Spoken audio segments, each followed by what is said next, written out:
In the 90s, heck, even to this day, Namco has been remixing and reimagining every one of its many titles. The problem is that when the simple formats are altered, they aren't as good as the original. Well, usually.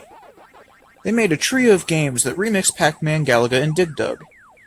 They were made in the late 90s for arcades and re-released on the Nintendo GameCube's version of Namco Museum.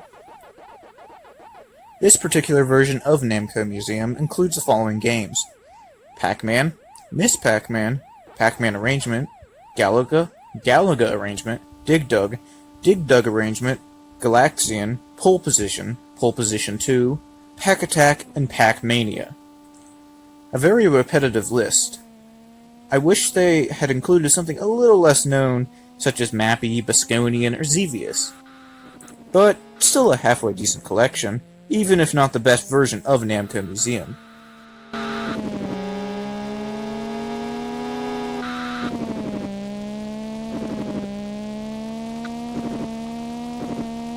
Pac-Man plays as it should.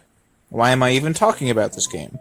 If you never played Pac-Man before, you must have lived on a different planet your whole life.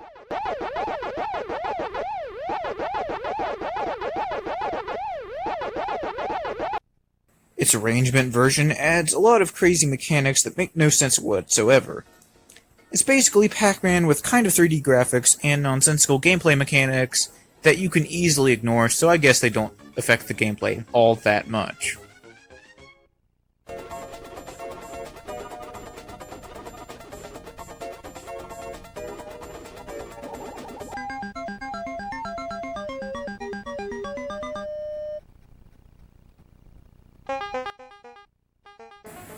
Dig Dug is a slightly less-known game, so allow me to explain. You play as Dig Dug, who exterminates ground-dwelling monsters called Pukas and Figars. You do this by shooting a harpoon-like air hose into your opponents by pumping them full of air until they explode like a balloon. It's pretty disturbing if you think about it, but this game is loads of fun, so it's easy to ignore. Digging to the depths of the stage and crushing them with rocks is just the best thing about this game. I wish I could be so positive about the arrangement version of this game. The graphics are the only thing that isn't worse here. Like Pac-Man Arrangement, the additional gameplay mechanics are confusing and unnecessary. The only thing that I liked that they added was larger rocks. Instead of just going down and destroying enemies as it falls, the giant rocks destroy everything in their path, even the ground itself. Outside of this, everything about this arrangement is just super unnecessary.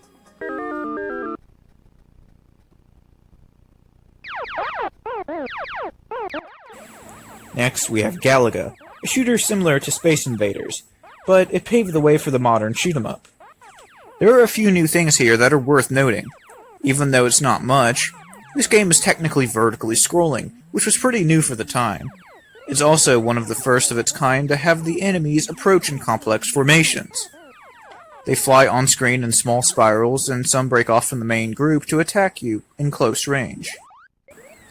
All of these things aside, there is still one very interesting aspect to this game.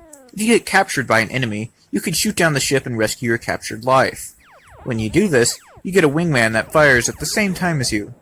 Though to do this, you technically lose a life. It's an interesting power-up system to have in a game.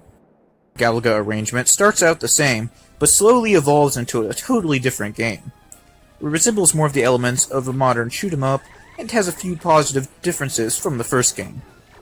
There's a variety of enemy types and formations to entertain your eyes. Some of the formations are seriously beautiful in their design. Backgrounds are also different in every stage. Some will be showing distant galaxies, and others will be showing the hives in which the aliens grow. This game is generally more visually appealing than its predecessor and more fun. Due to the arrangement games being in free play mode, you have unlimited continues to complete the game. This makes it possible to complete it in under an hour. Sure, you'll lose like 40 continues, but you still have a fun time. Next up is Miss Pac-Man. As you would expect, there's no real difference between this and normal Pac-Man if you haven't played it. Next is Galaxian. It's basically Galaga, but slightly less impressive, as it was made before it. There's no ship capturing to be found here. Now to the pole position games. They are part of the pseudo 3D racing style of game that was quite popular at the time. They both control poorly, and it's impossible to get ahead in these games. The sequel has slightly more impressive graphics, but nothing is particularly notable between the two. The last two games in this compilation are unlockable. The first, Pac-Attack, is unlocked by getting 20,000 or more points in normal Pac-Man. The other game, Pac-Mania, is unlocked by scoring 15,000 points or more in Miss Pac-Man. Pac-Attack is definitely the better of the two unlockables. It's a puzzle game in the same vein as Tetris, except in Pac-Attack, ghosts and blocks are stacked. To get rid of the ghosts, Pac-Man will eat them when he falls with the blocks. Of course, if you get a row of blocks, you score points. If the stack of blocks and ghosts reach beyond the top of the screen, you lose. It's a basic and fun puzzle game that I actually enjoy.